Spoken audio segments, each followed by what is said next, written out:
et messieurs, Gandhi nous enseignait que la démocratie devra assurer aux plus faibles les mêmes opportunités qu'aux plus forts. Il est 13 h sur toute l'étendue du territoire national. C'est l'instant de l'information vraie de la mi-journée. Voici le sommaire.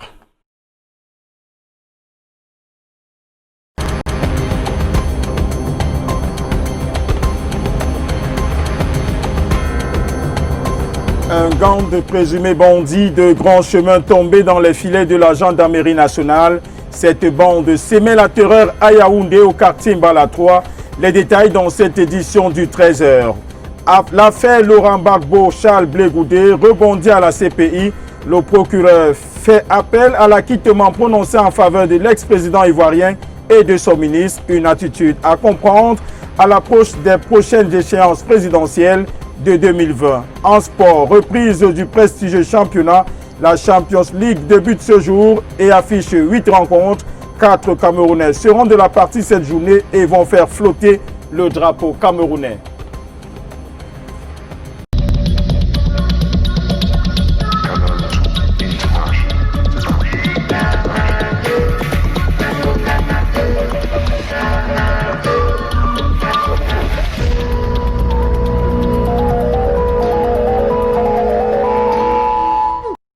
Fois de plus, bon après-midi, mesdames et messieurs. Ouvrons ce journal avec ce fait de société. Un gang de présumés bandits est tombé dans les filets de la gendarmerie nationale. 7 membres de ce groupe qui semaient la terreur à Yaoundé au quartier Mbala 3 ont été présentés ce matin au secrétariat d'État à la Défense chargé de la gendarmerie où se trouvent actuellement Ghislain Kanga et Serge Alien-Zebou.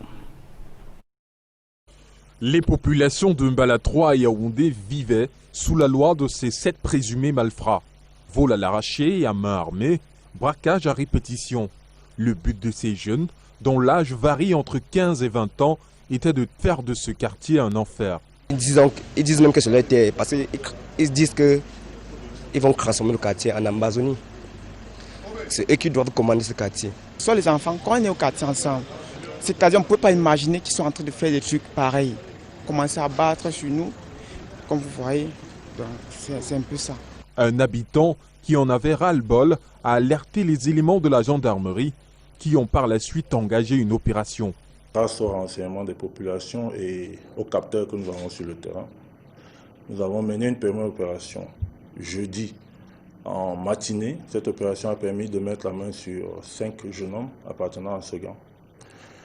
Leur exploitation au niveau de nos services a permis, dans la nuit de samedi à dimanche, à mener une opération d'envergure non loin de la zone où le premier gang avait été arrêté. Et là, nous avons mis la main sur 7 leaders de la bande. Une opération menée avec succès. Et dans leur maille également, un écran plasma, des couteaux, machettes et des armes en jouet. Les éléments de la compagnie de Yaoundé 1 poursuivent les enquêtes pour mettre la main sur les autres membres du gang en fuite. En économie, une banque africaine de développement pour un volume plus accru d'intégration sous-régionale en Afrique centrale. L'institution financière entend financer de nombreux projets contenus dans le document de stratégie d'intégration sous-régionale 2019-2025 présenté ce jour à Yaoundé. D'autres précisions avec Delphine Fonkou et Hubert Noutier.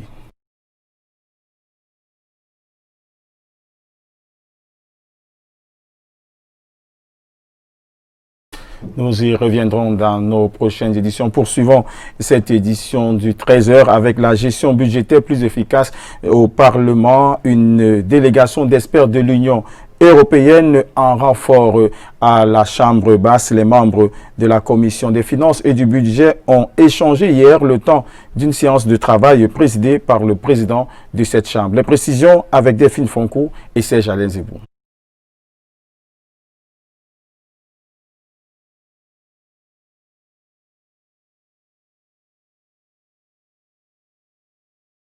Les parlementaires camerounais s'abreuvent à la source d'experts de l'Union européenne en matière de gestion financière. Sénateurs et membres de la Commission de finances et du budget échangent depuis ce 16 septembre avec les différents membres de cette délégation. Il faut dire que pour l'appui budgétaire, c'est très important pour nous que les pays aient tous les critères d'éligibilité. Il y a quelques critères d'éligibilité, mais il y a un critère qui est plus important et dans lequel votre institution a un rôle fondamental en ce qui concerne le développement dans la réforme du système de finances publiques et la gestion des finances publiques et même de la transparence. Ces travaux présidés par le vice-président du Sénat, Faure Tabé-Tado, et coordonnés par le président de la commission de finances, visent notamment à améliorer la qualité de gestion budgétaire au sein de cette institution. Il est donc prévu que je puisse être à vos côtés pendant 2 cycles budgétaires et je pense que pour bien mesurer vos attentes et la façon dont je dois mener mes travaux à vos côtés, il serait utile que je puisse suivre les travaux du Sénat pendant l'examen du budget et si possible, et si ça ne pose pas de problème de confidentialité, d'assister au maximum de vos travaux pour voir comment les choses se passent. Ces assises s'inscrivent dans le cadre du partenariat signé entre le Cameroun et l'Union européenne en matière d'appui budgétaire.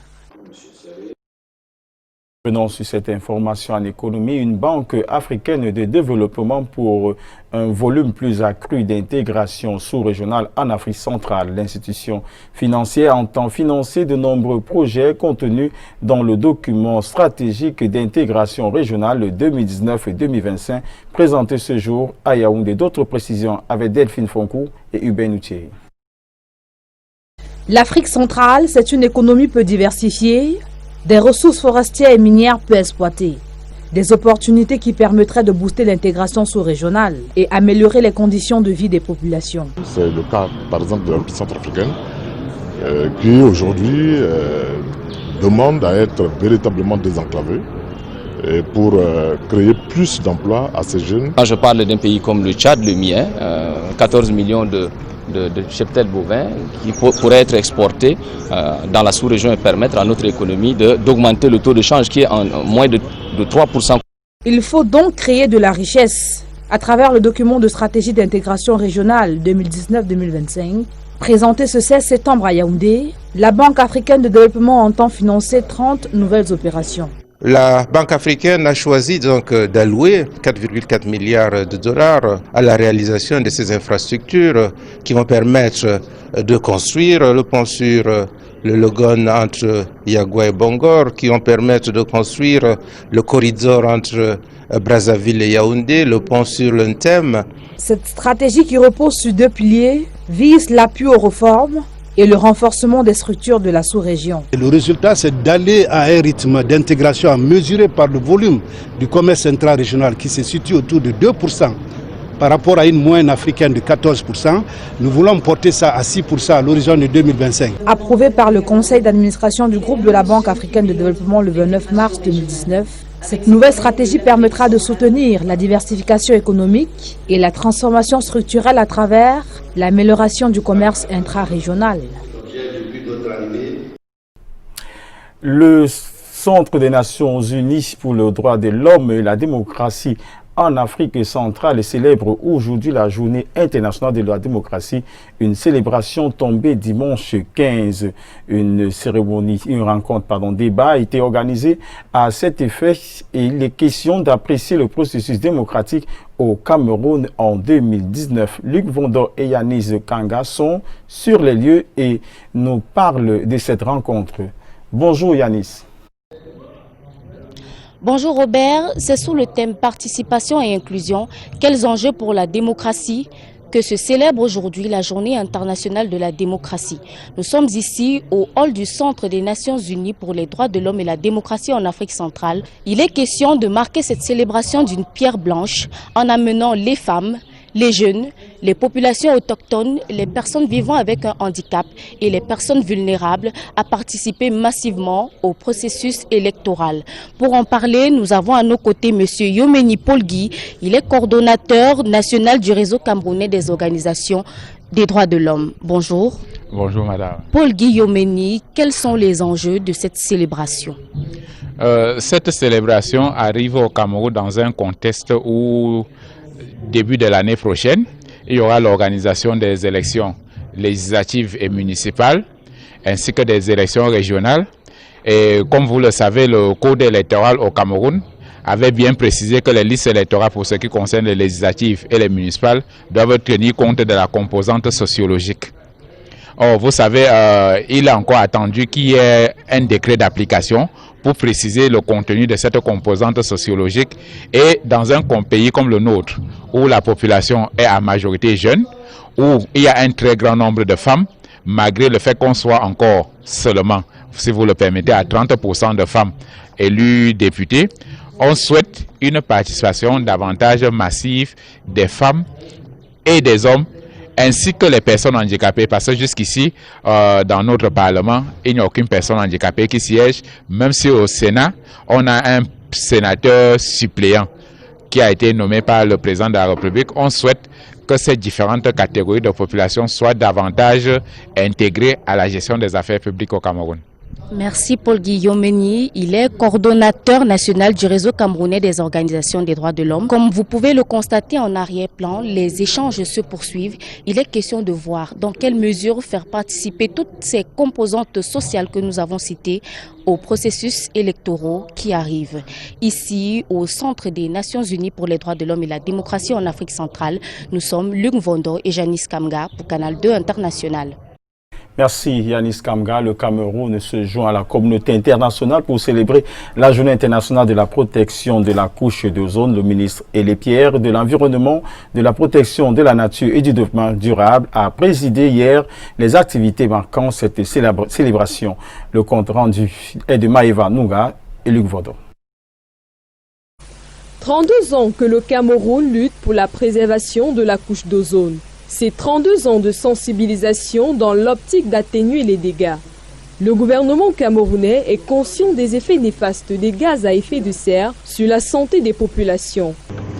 La destruction de la couche d'ozone peut occasionner, par derrière les alvéolaires, diverses maladies telles que le cancer de la peau chez l'homme, les maladies oculaires, l'affaiblissement et la détérioration du système immunitaire. À l'occasion de la célébration de la Journée internationale de la préservation de la couche d'ozone, des efforts faits dans l'éradication des produits toxiques sont remarquables. Nous pouvons citer par exemple le CFC qui a été éliminé complètement. Le bromure de méthyle a été éliminé complètement. Les halons ont été également éliminés totalement. Et voilà les principaux. Par contre, le HFC est en voie de l'être. C'est le seul chantier sur lequel nous sommes encore attachés pour voir éradiquer complètement ces substances dans notre pays. Dans ce climat de célébration, l'opportunité est donnée à la jeunesse de s'imprégner des réalités qui menacent la biosphère. Cette journée internationale de l'ozone, ça m'aide à connaître comment protéger ma terre, ma nature. Par exemple, en ne pas polluant, en sensibiliser les autres. Donc il ne faut que rejeter et polluer la terre. Les activités déroulées à Yaoundé portaient sur le thème 32 ans et en bonne voie de guérison.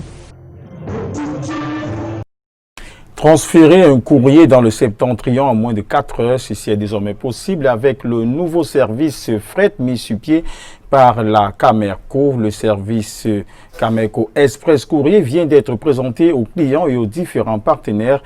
Allons retrouver là-bas nos reporters Henri Tinda et Monique Naoussi qui nous donneront beaucoup plus de détails. Bonjour Monique Naoussi. Bonjour, Robert Charlie Toc. Après l'inauguration de la Trans-Sahélienne avec l'ouverture du hub de Garoua, Camerco procède ce mardi 17 septembre au lancement de son nouveau produit, Camerco Courrier Express, avec la particularité de désengorger les lignes du Grand Nord. Les particularités de ce produit avec le nouveau directeur général, Louis-Georges Dipendi Kwetou, que je vous propose d'écouter. Express Courrier, c'est le nouveau produit de Camerco, qui a vocation à prolonger l'activité que Camerco mène déjà chaque jour, à permettre le resserrement des liens entre les différentes localités du Cameroun et puis au niveau régional également.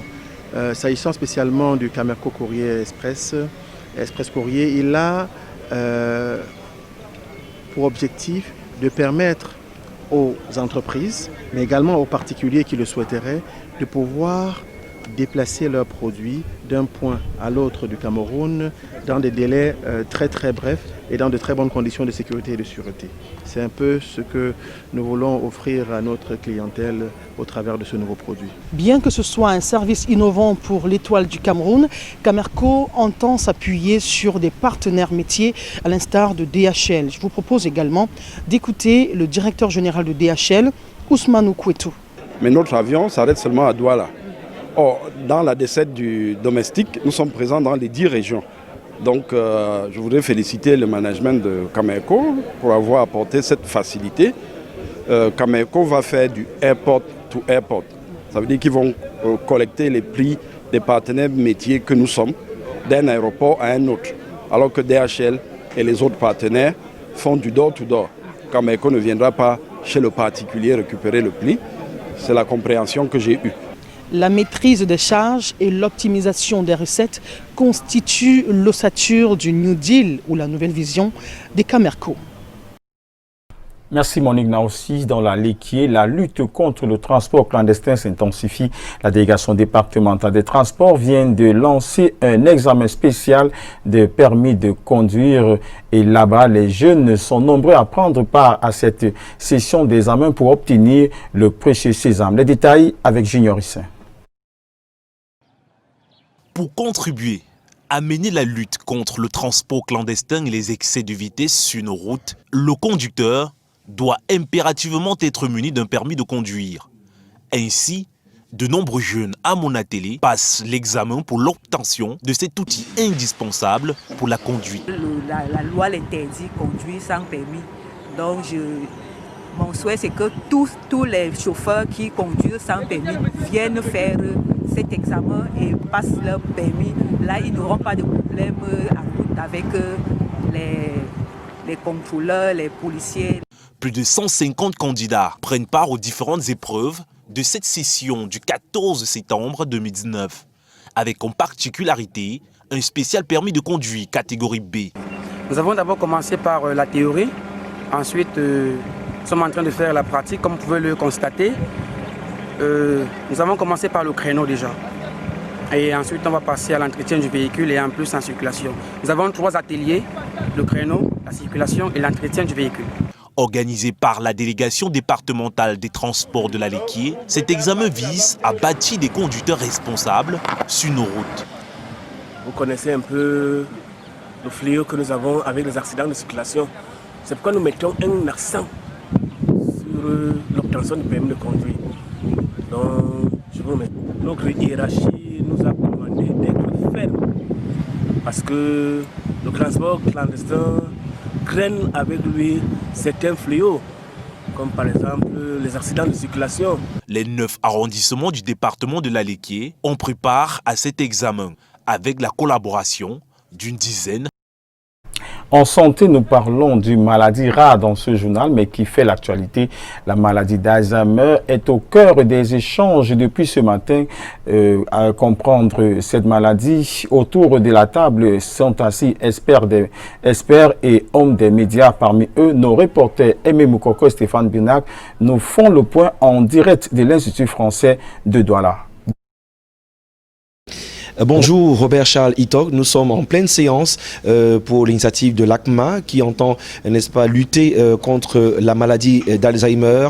Face à la presse, on essaie de comprendre autour de cette maladie qui est cause de plusieurs facteurs déments. En tout cas, avec nous, le médecin Yoatou Ginette qui est médecin consultante en géniatrie, s'occupe beaucoup plus des personnes âgées. Et c'est justement la cible de ACMA à cet événement. On est en prélude de la journée mondiale d'Alzheimer, de la maladie d'Alzheimer. Pourquoi aujourd'hui la formation coince au niveau des statistiques qui restent à mettre à jour en 2019? Tout simplement parce que notre pays n'est pas encore vraiment sensibilisé à l'existence de cette maladie-là. Pourtant, la maladie existe bel et bien. On dénombre des cas sporadiques, mais du fait du manque de la formation et de la sensibilisation, surtout des personnels soignants au diagnostic de cette maladie-là, on manque de statistiques nationales. Pourtant, la maladie existe bel et bien. Vous savez, notre pays a d'autres priorités qui sont les maladies infectieuses, le paludisme, la tuberculose et d'autres maladies. Mais on gagnerait à s'intéresser un peu plus à la maladie d'Alzheimer. Voilà, et parmi les symptômes qu'on peut reconnaître de cette maladie d'Alzheimer, qui ressemble à bien d'autres aussi, telles que les maladies de l'hypertension ou le diabète, on a l'ACMA qui s'intéresse aux aidants, c'est des personnes qui vivent avec les malades. Aujourd'hui, on a pas mal de malades dans nos familles, beaucoup de personnes les cachent à cause du, qu'en dira-t-on, les traits de sorciers et autres. On voudrait comprendre avec la présence de ACMA ce qui sera fait pour intéresser ces personnes dont vous prenez charge. Merci, vous l'avez dit, l'aidant est celui-là qui vit auprès du malade au quotidien. Alors, qu'est-ce que ACMA prévoit pour ces personnes?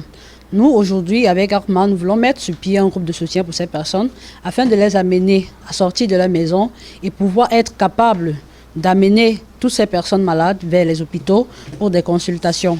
Alors, c'est pourquoi, samedi, nous vous invitons tous à venir nous rejoindre au niveau de l'Institut français camerounaise pour plus d'informations concernant la maladie d'Alzheimer et de la prise en charge de ses aidants. Merci. Voilà, Madame Teno qui est donc au président de ACMA, mais davantage, on retiendra pour le 21 septembre prochain la journée mondiale de lutte contre la maladie d'Alzheimer découverte en 1906 et aujourd'hui qui reste une préoccupation et dans 20 ans, on aura peut-être à parler d'un problème de santé publique.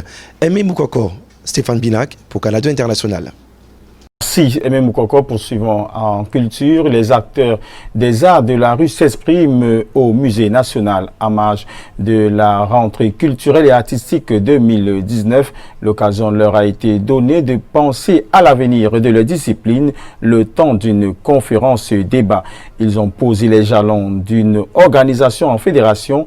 Mais avant, intéressons-nous à ces artistes de notre genre. Portrait avec Delphine Foncourt, Ubenouché.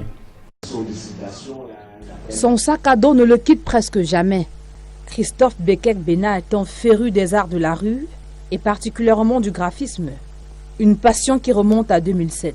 Et quand j'ai eu mon baccalauréat, je suis allé à l'Institut des Beaux-Arts de Konsamba. Arrivé là-bas, je me sentais plus à l'aise à travailler sur des espaces plus grands. Comme lui, Christian Minlo Oyona aime s'exprimer sur des supports et espaces publics. C'est le cas de cette œuvre qu'il a baptisée Chaos et Harmonie. Là, on a l'impression de voir un désordre, mais tout est organisé. À l'actif de ces deux artistes, des fresques apposées sur des lieux publics, notamment sur le mur du lycée de Biemassi à Yaoundé pour Christian et sur les murs du lycée d'Aqua et de la délégation des arts et de la culture du littoral pour Christos. Derrière ces œuvres se cache un objectif. L'objectif, en fait, pour nous les artistes, pour nous les graffeurs et pour moi en particulier, c'est de marquer mon temps, marquer mon existence. Ce métier considéré par certains comme celui des voyous nourrit-il son homme? Si ça ne nourrissait pas son homme, c'est que nous serions morts depuis. On a ce qui va dans nos poches, mais ce n'est pas encore conséquent comme on le souhaiterait. Ces acteurs de street art restent confiants en dépit des difficultés qui émaillent leur profession. Il y a beaucoup de personnes qui exploitent nos fresques, qui n'ont jamais participé lorsque nous voulons réaliser ces fresques, qui attendent que nous finissions de réaliser nos fresques pour profiter du résultat. D'où l'importance de se réunir en fédération. C'est tout le sens de cette conférence débat, inscrite à l'ordre du jour de la rentrée culturelle et artistique. Elle permettra notamment à ces derniers de désigner leurs représentants devant les institutions. À l'étranger, on attendait leur éventuelle libération hier. Coup de tonnerre, le procureur de la Cour pénale internationale a plutôt fait appel de l'acquittement de Laurent Gbagbo et de Charles Blé Goudé. Une attitude à comprendre au moment où la Côte d'Ivoire tient une élection présidentielle en 2020. Explication avec Ghislain Pierre-Sono. C'est sans surprise qu'on l'a appris hier. Fatou Bensouda fait appel à l'acquittement décidé en février dernier en faveur de Laurent Gbagbo et Charles Blé Goudé. Ces derniers s'y attendaient un peu, c'est le moins que l'on puisse dire, dans la mesure où la CPI tiendra à faire respecter ses voies de recours. Sauver sa face dans une affaire qui n'a pas cessé d'être ronflante. On imagine bien que la CPI va apporter d'autres éléments à charge contre eux et qui permettraient ainsi à Fatou Bensouda de régler un problème personnel. Procureur de la CPI, elle avait été présentée comme un bourreau des Africains, lesquels demandent depuis belle lurette la réforme de ce tribunal créé manifestement pour ne juger que les Africains. Une exclusivité de punition qui a toujours fait penser à une démarche cavalière dans le procès Laurent Gbagbo et Blé Goudé Charles. Le plus évident, mais difficile étant à ce jour, une interdiction qui se profile à l'horizon quant à la participation de Laurent Gbagbo à la prochaine élection présidentielle ivoirienne. Une grille de lecture dont à dire que l'arrivée de Laurent Gbagbo en Côte d'Ivoire remettrait les cartes à zéro tant l'alliance de la majorité présidentielle va avec des frissons alors que Guillaume Soro, lui, reste dans les starting blocks. Le président Alassane Dramane Ouattara va-t-il, pour ainsi dire, modifier la loi fondamentale, la Constitution, pour se représenter? Dans tous les cas, il y a comme un climat pas mou avant la prochaine élection présidentielle au pays des éléphants. Si la CPI joue la montre, ces décisions pourraient intervenir d'ici à 4 ou 6 mois. Or, la loi de la Côte d'Ivoire oblige les candidats à résider sur le sol ivoirien justement pendant au moins 1 an de façon régulière. Laurent Gbagbo, toujours aussi aimé en Côte d'Ivoire, risque ainsi de demeurer dans les conditions où il peut tout dire sans pour autant être un acteur direct à l'élection présidentielle. En sport, UEFA Champions League, la plus prestigieuse des compétitions des clubs, est de retour. Ce mardi marque le début de la première journée avec 8 affiches au menu. Cette édition 2019-2020 sera marquée par la présence de 4 internationaux camerounais, un chiffre légèrement à la baisse contrairement aux saisons précédentes. Joël Matip, Jérôme Onguéné, André Onana et Choupo-Moting vont faire flotter le drapeau camerounais. Les précisions avec Marc Chouamou. Voici les 4 mousquetaires qui vont tenter d'hisser très haut le drapeau du Cameroun à cette nouvelle édition de l'UEFA Champions League. Vainqueurs la saison dernière, Joël Matip et Liverpool remettent leur titre en jeu dès ce mardi avec le déplacement à Naples ce soir à 20h. L'ex-international camerounais sera épaulé par un autre défenseur, lion indomptable.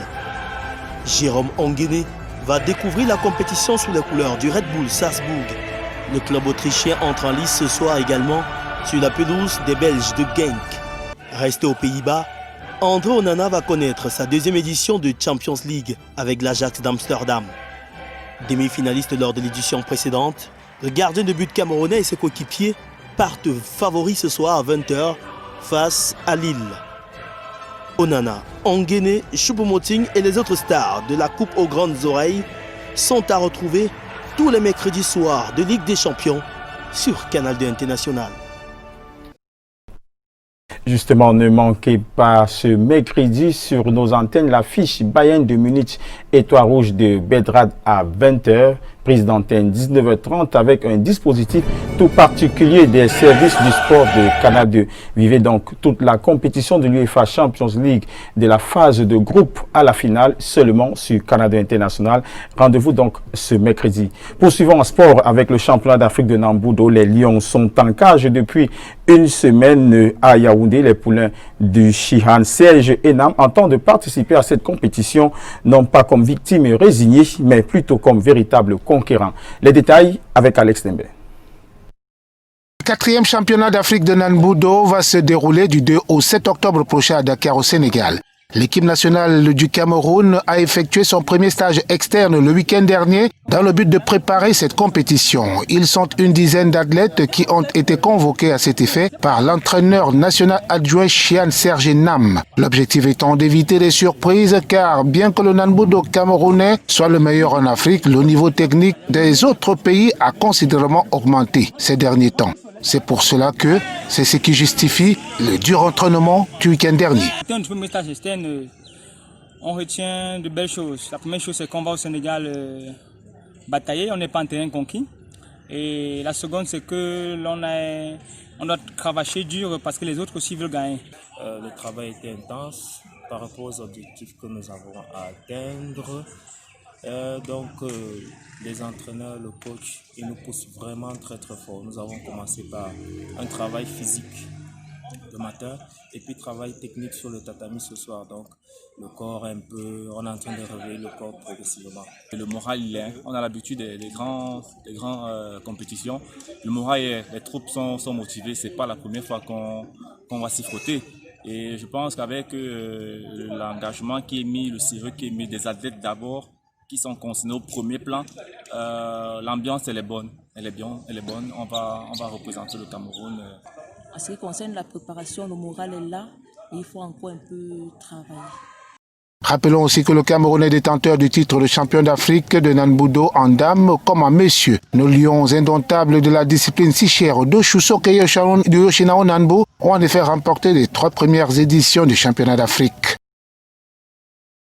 Cette information sur le Nanbudo, mesdames et messieurs, que nous fermons cette édition de l'information vraie de la Mi-Jeunesse Canada Internationale. Nous vous remercions de nous avoir prêté vos yeux, vos oreilles. Bon après-midi à tous, au revoir.